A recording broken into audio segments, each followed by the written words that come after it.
Everyone, good morning! Welcome to my YouTube channel. Dito sa food channel ng senior citizen na mahilig mag-experiment. Mayroon ako dito maganda ang palaya. Gagawa tayo ng kakaibang menu ng ampalaya. Okay? Ay alisin ko muna ito. And then, slice ko na lang ng ganito. Ang ampalaya ay bitter gourd, no? Wow! Hindi masyadong maganda ang kanyang buto dito, pero okay yung kanyang laman, no? Malinis. So, slice ko pa to make it easier sa ating ginagawa.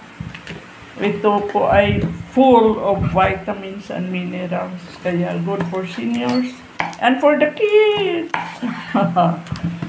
So, ganito ko lang para at least tanggalin natin yung kanyang buto dito. Malinis.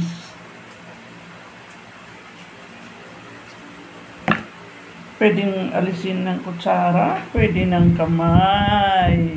Oh, di ba?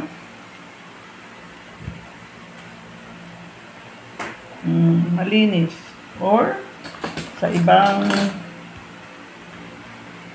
gustong gumamit ng kutsara ay pwede rin. Mabilis din. Ang ampalaya po ay masarap na vegetables, no? Pero ang kids ay hindi nila magustuhan kasi ito po ay kaya ang tawag bitter herbs, bitter corn. Okay? Ayan, malinis na yung ating ampalaya. Okay, slice ko lang ito ng medyo maninipis lang, no? Yung ganito lang kasi para madali, no? Sabay-sabay. Pwede namang yan, patong-patong.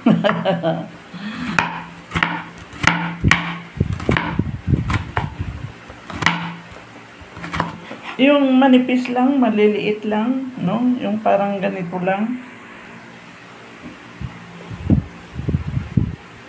Kuluan natin ito, saglit lang.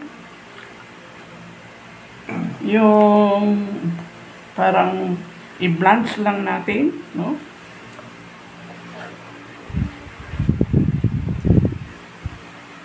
Ayan. Mabilis lang ito. Habang tayo ay nagpapakulo ng ating ampalaya, ay magbalat tayo ng patatas.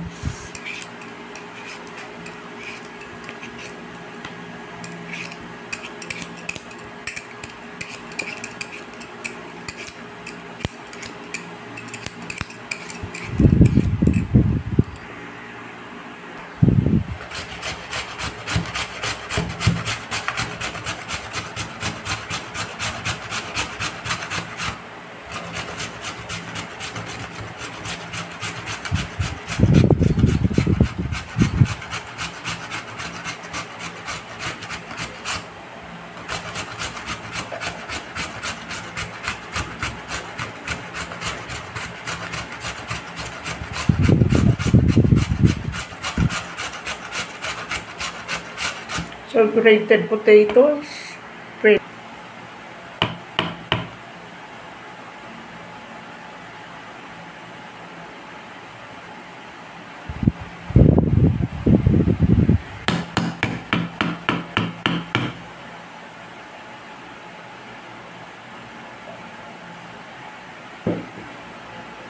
Tanggalin natin ang starch ng ating potato. So, ilagay ko lang sa tubig. At pigaan. Ayan. Stir, stir, stir. Para maalis lang natin ng konti yung kanyang starch. And then, strain natin ito. At pigaan. Para hindi siya sobrang watery. So, with clean hands, Kahit hindi na ako maglagay ng gloves kasi malinis naman yung aking kamay. Ayan.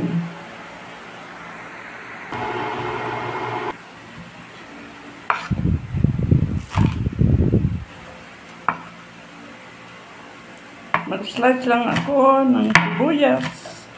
Dahon ng sibuyas. Huh? Anong tawag sa iba nito? Capsicum? Narinig mo? Yan, very healthy ito. Very simple lang, no? At saka mabilis gawin. Ayan, masarap.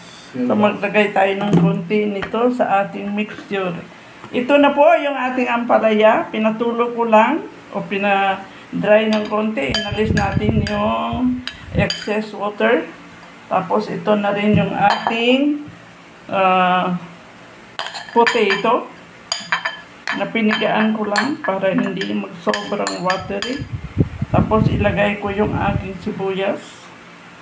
Mix lang. Itong maganda dito sa menu na ito. Very healthy na. Tapos mixture lang. And then maglagay ako ng konting salt. Kunti lang. Ayaw natin ma-high blood. At konting brown black pepper. Hindi naman ako masyado mahilig sa mga spices na ito, no? Pero konti lang. And then, maglagay ako ng konting flour.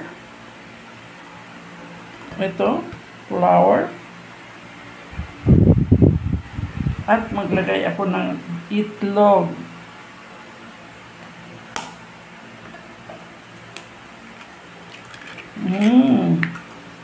Mix.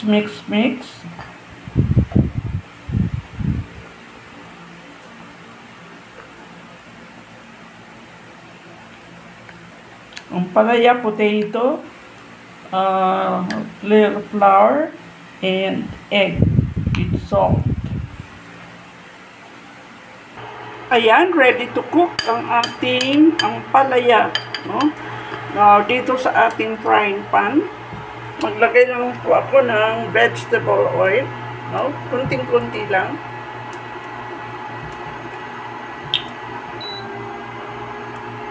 Kunti lang po para hindi masyadong yan. Tapos spread lang natin yan.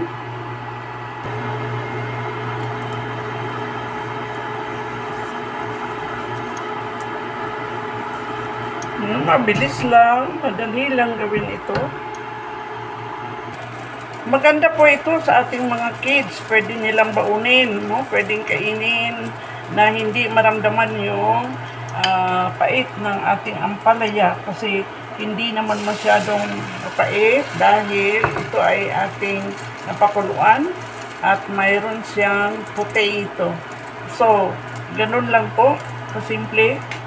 Sa mga mami na mga busy, no, ay pwede po gawin ito a day before, no, or ilagay sa refrigerator ang ating mixture at pagka umaga ay pwede nating ilagay sa kunting oil. Kunting-kunti lang ang ating oil. Hindi naman ako mahilig masyado. No? And then, i-turn lang ito to make it brown.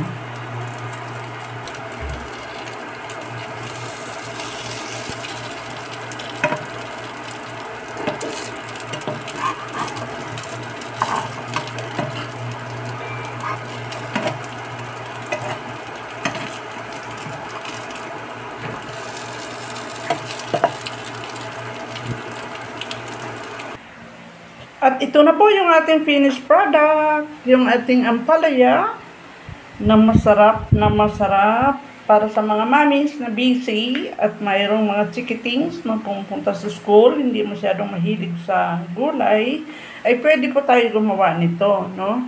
So, ampalaya, nais kainin ng mga kids, no? Pwede po tayong maglagay ng halimbawa kung anong gusto ng ating kids, mayo, or kaya ay ketchup, or anything. So, ako maglagay ako nito ng sweet chili sauce kasi pang matanda, pwede naman. Pero kung ayaw ng mga bata ng ganito, ay pwede tayong maglagay ng kahit anong topping ang ilalagay natin dito sa itaas. Ito ang kaaya-ayang ampalaya. See? Thank you very much for watching my vlog. And please, sa hindi pa nag-subscribe, paki-subscribe po ng aking mga aking YouTube channel dito sa channel ng senior citizen mahilig mag-experiment. Ito yung masarap na ampalaya. Taste natin. Mayroon akong medyo hindi malutong-lutong at mayroon din naman ako yung well done dito sa gilid, no? Kasi kung minsan gusto natin yung crispy, yung malutong like this, no? Hindi mo in-expect ito ay ampalaya kasi hindi mo masyadong ramdam na ito ay mapait, no? Masarap, pwedeng ulam, pwedeng merienda, no? Okay, bye-bye. Thank you for watching my vlog. Let's eat, everyone. See you in my next vlog. God bless us all. Bye. Kain tayo.